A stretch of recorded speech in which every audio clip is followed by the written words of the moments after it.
너희가 내 규례와 계명을 준행하면 내가 너희에게 철따라 비를 주리니 땅은 그 산물을 내고 밭의 나무는 열매를 맺으리라. 너희의 타작은 포도 딸 때까지 미치며 너희의 포도 따는 것은 파종할 때까지 미치리니 너희가 음식을 배불리 먹고 너희의 땅에 안전하게 거주하리라. 내가 그 땅에 평화를 줄 것인즉 너희가 누울 때 너희를 두렵게 할 자가 없을 것이며 내가 사나운 짐승을 그 땅에서 제할 것이요 칼이 너희의 땅에 두루 행하지 아니할 것이며 너희의 원수들을 쫓으리니 그들이 너희 앞에서 칼에 엎드러질 것이라. 또 너희 다섯이 백을 쫓고 너희 백이 만을 쫓으리니 너희 대적들이 너희 앞에서 칼에 엎드러질 것이며 내가 너희를 돌보아 너희를 번성하게 하고 너희를 창대하게 할 것이며 내가 너희와 함께한 내 언약을 이행하리라. 너희는 오래 두었던 묵은 곡식을 먹다가 새 곡식으로 말미암아 묵은 곡식을 치우게 될 것이며 내가 내 성막을 너희 중에 세우리니 내 마음이 너희를 싫어하지 아니할 것이며 나는 너희 중에 행하여 너희의 하나님이 되고 너희는 내 백성이 될 것이라. 나는 너희를 애굽 땅에서 인도해내어 그들에게 종된 것을 면하게 한 너희의 하나님 여호와이니라. 내가 너희의 멍에의 빗장을 부수고 너희를 바로 서서 걷게 하였느니라. 오늘은 우리 하나님과 함께 걷는다면 이라는 제목으로 함께 말씀 나누려고 합니다. 여러분, 뭔가 이렇게 결론만 얘기해, 이런 얘기 주변에서 많이 들으셨죠, 그죠? 가끔 이렇게 부부간에 얘기하다 보면 막 이런저런 얘기만 하다 보면 뭐라고 그래요? 남편이 꼭 더 얘기해, 이렇게 얘기하죠, 그죠? 그게 아니라 항상 결론만 얘기해, 이런 얘기 하잖아요. 어느 한 집사님이 미용실에 가가지고 머리를 너무 예쁘게 파마를 하고 오셨어요. 그래서 집에 가가지고 이 파마는 요즘에 가장 트렌디하고 가장 유명한 디자이너가 내 머리를 이렇게 만져줘가지고 어떤 약품을 썼고 막 그런 얘기를 가서 집에 와서 얘기를 했대요. 그랬더니 남편이 그 얘기를 다 듣고 나서 딱 얘기를 하는 거죠. 뭐라고 얘기하는 거예요? 결론만 얘기해. 돈이 얼마 들었어? 대부분 많은 사람들이 거두절미하고 이 중요한 딱 요점이 뭐야? 라는 이야기를 주고받기를 원하는 것 같습니다. 생각해보면요, 오늘 이 본문의 이야기는 레위기의 바로 결론을 얘기를 하고 있는 거예요. 레위기의 아주 중심적인 그 이야기가 오늘의 본문의 이야기입니다. 특별히 레위기는요, 이스라엘 백성들이 애굽에서 이스라엘을 하나님이 애굽 땅에서 그들을 데리고 나와서요, 이제 약속의 땅에 들어가기 전에 너희가 이런 계명을 지키고 나의 뜻은 이러니까 이런 걸 잘 기억해라 라고 하면서 십계명과 함께 여러 언약들을 하나님이 만들어 주신 것을 기록한 게 바로 레위기예요. 여러분, 레위기 읽다 보면 성경이 잘 읽혀요, 안 읽혀요? 잘 안 읽히죠. 창세기, 출애굽기, 레위기는 안 읽고 민수기 이렇게 넘어가는 경우들이 상당히 많이 있습니다. 그만큼 복잡하고 많은 규례들이 있다 보니까 잘 이해를 못하는 경우들이 많아요. 여러분, 특별히 하나님께서 이 레위기의 아주 주된 이야기는 너희가 내 말을 듣고 나와 함께 잘 걸으면 너희가 복을 받지만 내 말을 듣지 않고 너희가 나와 함께 걷지 않으면 너희에게 저주가 있고 위기가 있을 거야 라고 이야기하는 그 내용이 레위기의 아주 중심적인 핵심이에요. 오늘은 특별히 이 전반부에 있는 너희가 어떻게 하면 복을 받을 것인지, 너희가 나와 함께 걸으면 어떤 일이 일어나는지 그런 이야기가 오늘 본문에 잘 기록되어 있습니다. 다시 한번 우리 3절 4절 한번 읽어볼까요? 한번 읽어보겠습니다. 시작. 너희가 내 규례와 계명을 준행하면 내가 너희에게 철따라 비를 주리니 땅은 그 산물을 내고 밭의 나무는 열매를 맺으리라. 여기서 보면 준행하다, 너희가 내 규례와 계명을 준행하면 이런 단어를 쓰잖아요. 이게 원래 이 히브리어는 할라크라는 단어를 써요.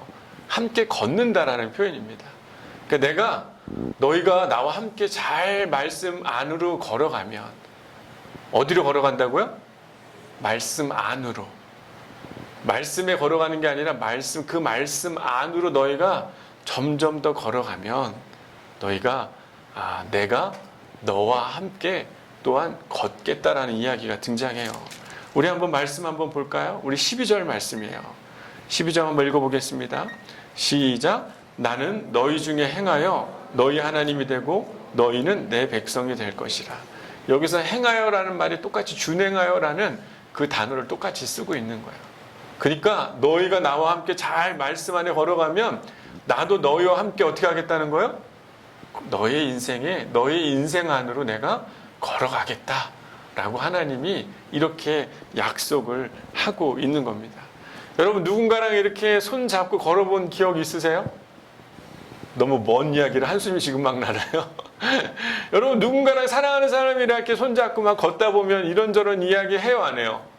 하잖아요. 그러면서 처음 출발도 같고 종착지도 똑같고 정말 먹으면서 같이 이런저런 이야기를 하게 되지 않습니까? 마음도 나누고 뭔가 이 함께 걷는다는 건 그 사람의 그런 기운과 느낌과 생각을 다 같이 알게 되는 것 아니겠어요? 근데 여러분, 평소에 같이 함께 걷지 않으면 그 상대가 뭘 이야기하는지 뭘 뜻하는지 잘 아는 관계인 거예요? 모르는 관계예요? 이러지도 못하고 저러지도 못하고. 여러분, 옆 사람 한번 보면서 이렇게 인사해보죠. 우리는 그래도 잘 걷는 편이죠? 한번 인사해볼까요? 시작.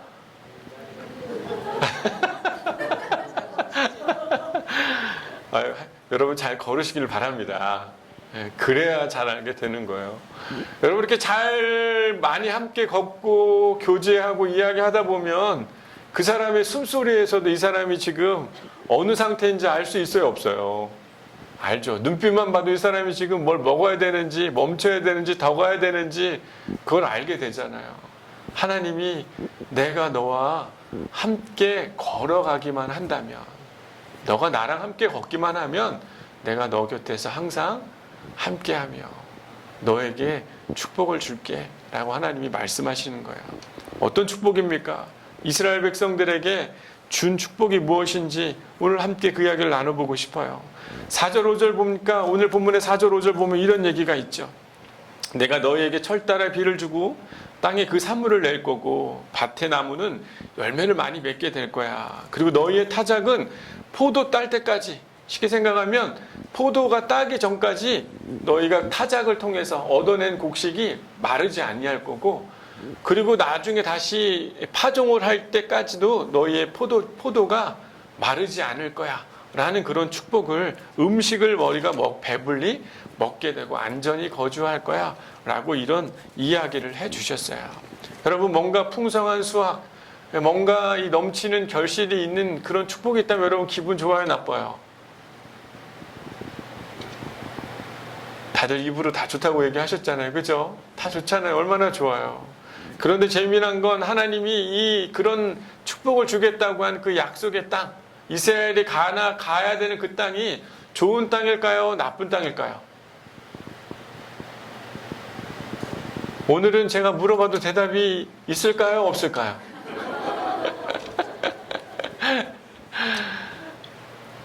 원래는 하나님은 되게 좋은 땅이고 풍성한 결실이 있다고 얘기했는데 정작 그 땅은 그렇게 좋은 땅이 아니었어요. 비옥한 땅이 아니었어요. 산과 골이 깊어가지고 비가 내리면 돌들이 많다 보니까 물이 어떻게 되는 거예요? 다 땅에 이렇게 적셔 있어야 되는데 그렇지 않고 물이 막 새나가는 그런 땅이었어요. 그러니까 결과적으로는 풍성한 결실이 의외로 잘 나지 않는 그런 땅이었습니다. 하나님, 그럼 뻥치신 거네요? 생각해보면 하나님 거짓말한 거네요? 그런데 이 오늘 특별히 말씀에는 없는데 신명기 한번 볼까요? 11장, 성경 279페이지예요. 신명기 11장 12절, 11절, 12절 한번 보도록 하죠. 어떤 땅이었는지. 신명기 11장 10절, 12절 구약성경 279페이지에 있습니다. 한번 여러분이 한번 읽어보겠어요? 시작.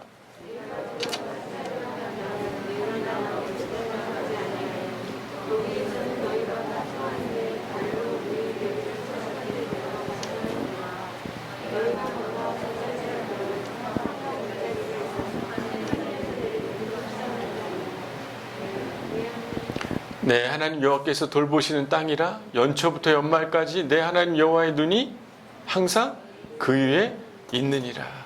원래는 그게 좋은 땅은 아니래요. 그런데 뭐라고 얘기합니까?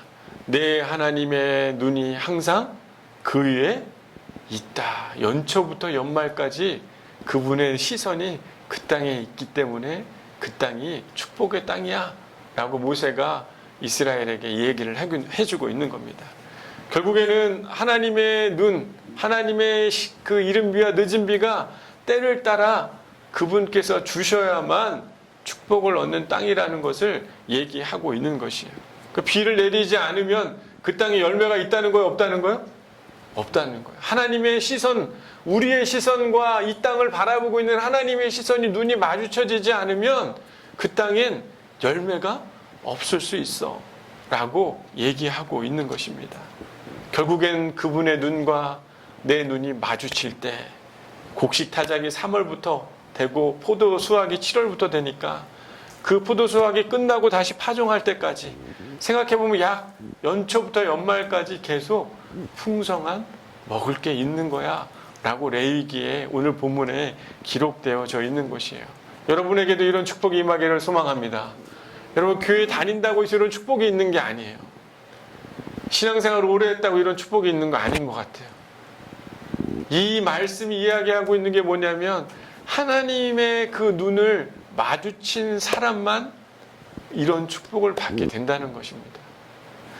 여러분 참 재미난 건요. 이스라엘 땅은 옥토밭이 아니었기 때문에 풍성함이 없었어요. 생각해보면 자신의 삶 자체에 눈에 보이는 수확은 그렇게 많지 않았을 겁니다. 하지만 그들의 시선은 하나님을 향해 있기 때문에 지금은 부족하지만 다음에는 하나님이 더 이른 비와 늦은 비를 주실 거라는 믿음의 소망이 그들 안에 있었기 때문에 이 부족함 가운데도 풍성하다는 느낌이 있었고 감사의 느낌이 있었고 하나님이 내 삶을 소망으로 이끌어가는 그 기대감이 있었기 때문에 그들의 모든 것이 다 넉넉하게 느껴졌다는 것이에요. 말씀을 준비하면서 제가 이런 생각이 들더라고요. 지금은 참 넉넉한 게 많습니다. 항상 얼굴에 귀티나 보이고 가진 게 많아 보이잖아요. 제가 그죠? 그렇지 않습니까? 지금은 많은 사람들에게 무엇인가를 나눌 수 있는 그런 삶을 사니까 참 감사해요. 그런데 생각해 보니까 신학교 다닐 때 정말 먹을 게 없어가지고 식판 있잖아요. 식판에 하나에 여러 신학생들이 모여서 같이 먹었습니다.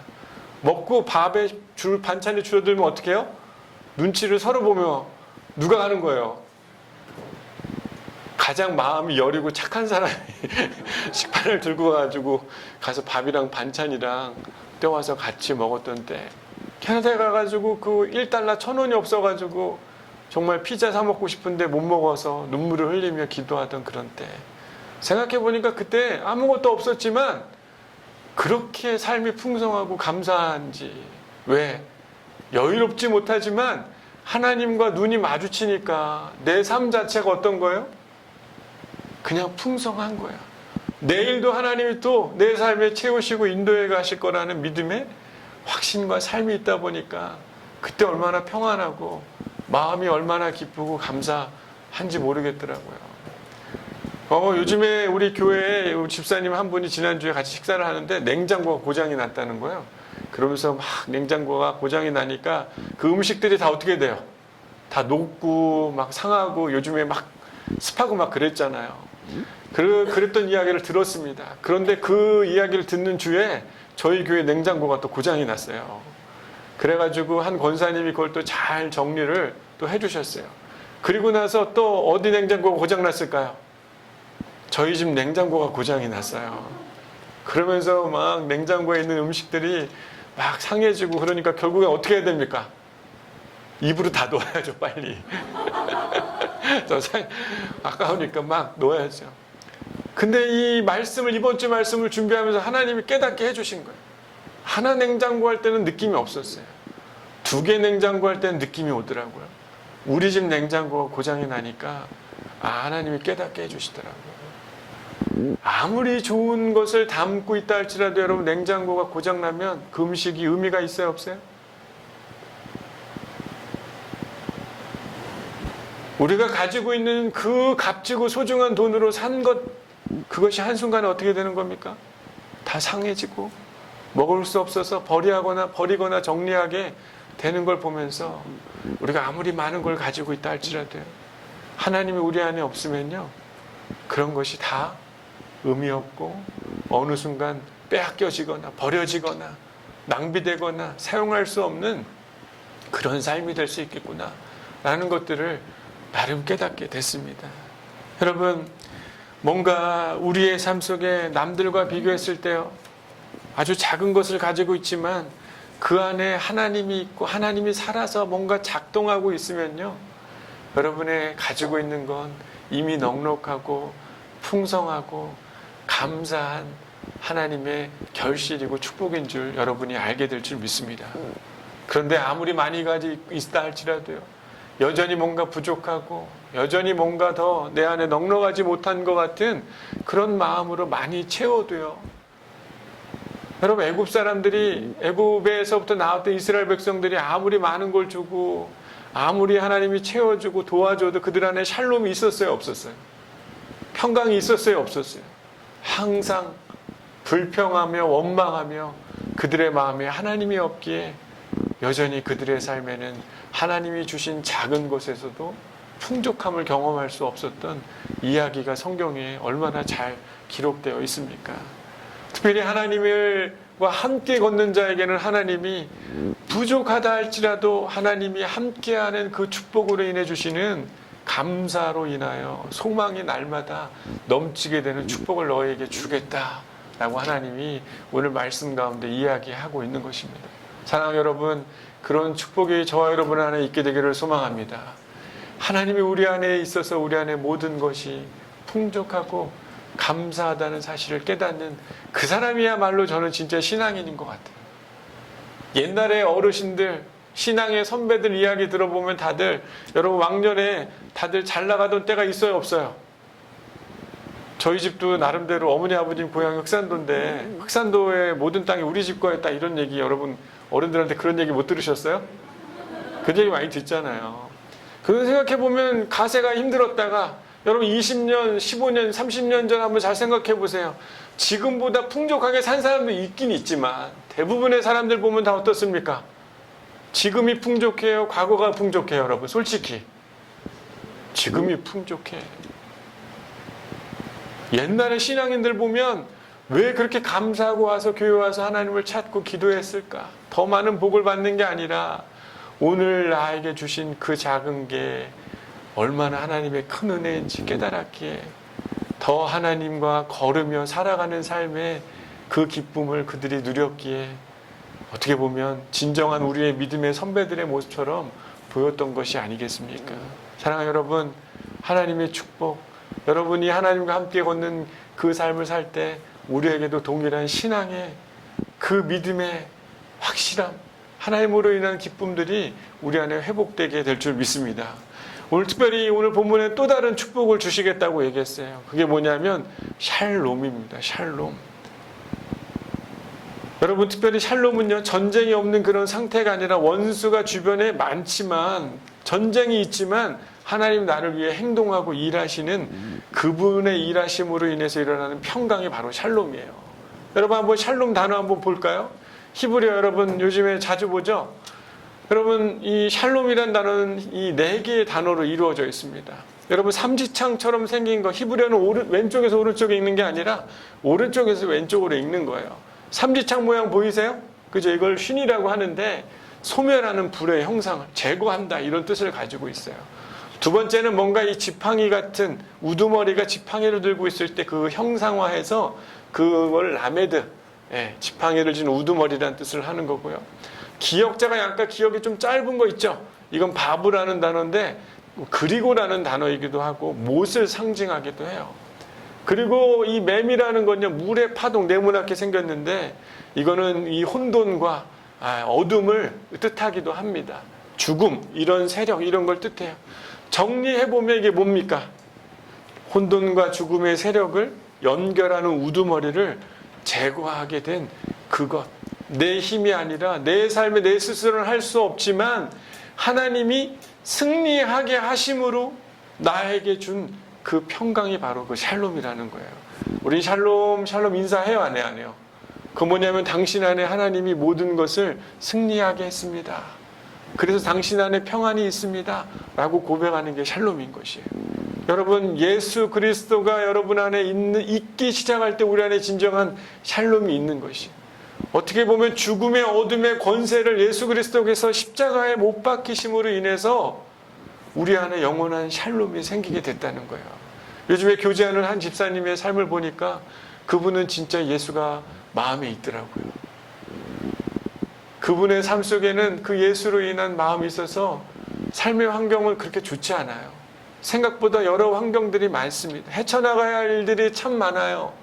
하지만 그의 삶의 모습에는 평안과 기쁨과 감사가 있더라고요. 예수가 그 안에 살아 숨쉬니까. 그분과 함께 걸으니까 눈에 보이는 현실적 위기는 많지만 그 마음 안에는 진정한 위로와 소망과 기대와 희망이 있는 모습을 보게 되더라고요. 사랑하는 여러분, 하나님과 걷기 시작할 때 이러한 샬롬이 저희 안에 임하게 될 줄 믿습니다. 여러분, 뭐가 복이겠어요? 여러분, 세상 여러분 살다 보면 힘든 일이 적어요, 많아요? 많잖아요. 해결할 일이 매일매일 닥치지 않습니까?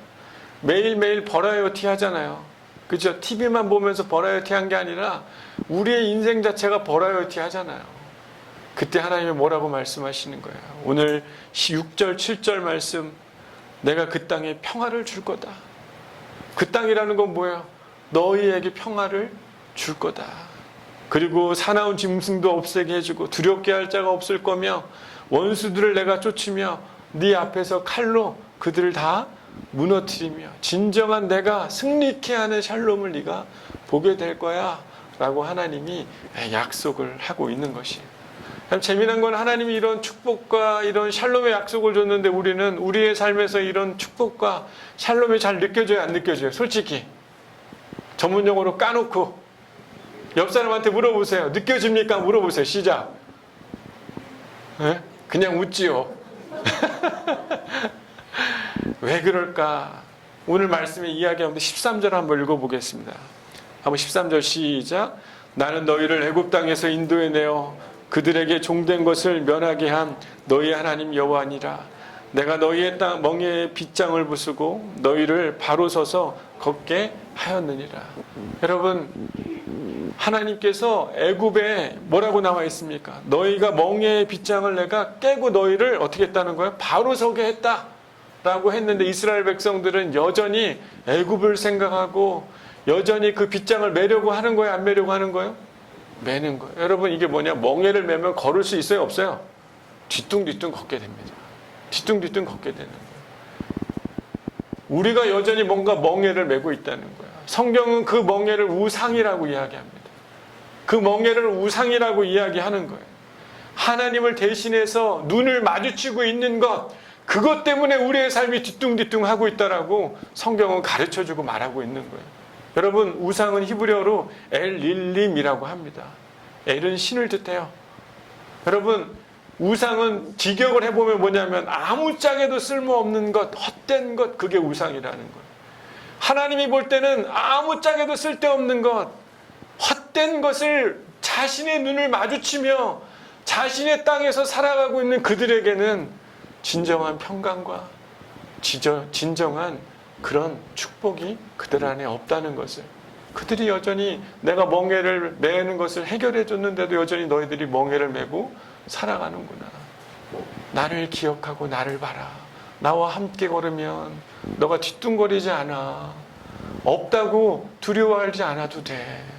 내가 너를 위해 준비된 승리를 내가 만들어 갈 거야 라고 하나님이 자신 있게 그렇게만 한다면, 너희가 걷는다면 내가 그 일을 너의 삶에 이뤄줄 거야. 내가 함께 걸으면서 너의 인생 안으로 내가 걸으면서 이 일을 줄 거야. 이 일을 할 거야 라고 하나님이 약속하고 있는 것이에요. 여러분, 뭔가 부족하다는 사람, 불평하는 사람들의 얘기를 잘 들어보면요, 그들은 하나님을 향한 시선이 없습니다. 뭔가 삶에 불평하는 사람들은요, 하나님을 향한 시선이 없어요. 자신이 원하는 것, 자신이 생각하는 것, 자신이 원하는 방법으로 하나님을 구하기 때문에 그들의 눈에는 여전히 부족하고 불평스러워. 여러분, 하나님이 불평받을 만한 분입니까? 성경에 참 재미난 건요, 하나님을 불평하면 어떻게 되냐면 7개의 벌을 멸하겠다. 7배나 너에게 벌을 주겠다라고 성경 그 뒤에, 오늘 본문 뒤에 이야기를 나와 있어요. 여러분, 하나님의 눈과 하나님의 시선을 따르지 않는 자들에게도 동일한 3가지의 하나님의 저주가 임하는데, 그게 뭐냐면 첫 번째는요, 대적이 와서 그것을 가져갈 거라 라고 얘기해요. 파종은 났지만 그걸 가져갈 거야. 두 번째는 뭐냐고요? 두려움 가운데 너가 살게 될 그 샬롬을 너희가 잃어버릴 거야. 세 번째는 너희를 미워하는 자가 너희를 다스리게 될 거야 라고 이야기를 합니다. 결국에는 우상을 메고 하나님을 보지 않고 살아가는 자들의 삶에는 있어도 풍족하지 않고 자신이 두려워하는 것으로 두려움의 노예가 되어서 그것에 매여서 살아가게 될 거야 라고 이야기하고 있는 것이에요. 사랑하는 여러분, 여호와의 말씀을 주야로 묵상하는 자가 되기를 소망합니다. 하나님의 말씀을 들어도요 마음에 움직임이 없고 감동이 없는 건요, 이미 내가 뭔가 다른 멍에를 메고 있는 것이에요. 예배당에 와서도 주의 말씀이 들려줘도, 내가 하나님의 말씀을 묵상하고 들어도 내 마음속에 아무런 감동이 없는 건요, 하나님이 매일마다 내 삶에 나를 바라보시는 시선을 어느 순간 내가 놓쳤기 때문에 내 삶의 문제에 뒤뚱뒤뚱거리면서 내 삶의 진정한 작은 것에 감사와 평강이 우리 안에 없다는 것을 그대로 드러내는 것과 마찬가지라고 저는 생각합니다. 사랑하는 여러분, 하나님께서 우리 가운데 말씀하시죠. 나는 너희 중에 행하여 너희의 하나님이 되고 너희는 내 백성이 될 것이다.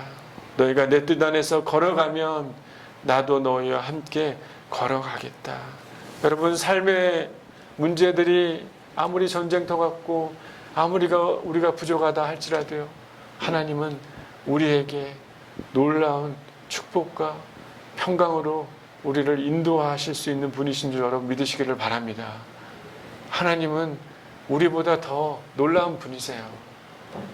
우리가 아무리 발버둥 쳐도 우리 할 수 없는 일을 하나님은 분명히 이루어내시고, 여러분, 하나님과의 그 친밀했던, 끊이지 않았던 그 사랑의 관계에 있을 때 잘 생각해 보세요. 신학생 때 제가 밥 먹을 때, 뭐 할 때 없어도 그때 하나님으로 인해 이루 말할 수 없는 평강이 있지 않았습니까? 여러분, 그런 삶이 회복되기 위해서는요, 말씀이 우리의 삶에 자리 잡을 때, 주의 음성이 우리의 삶에 자리 잡을 때, 주야로 묵상하기 시작할 때 철을 따라 잎사귀가 스스로 나오며 과실을 맺으며 그 가지가 뻗어서 담을 넘듯이 자연스러운 하나님의 축복과 평강이 우리 안에 있게 될 줄 믿습니다.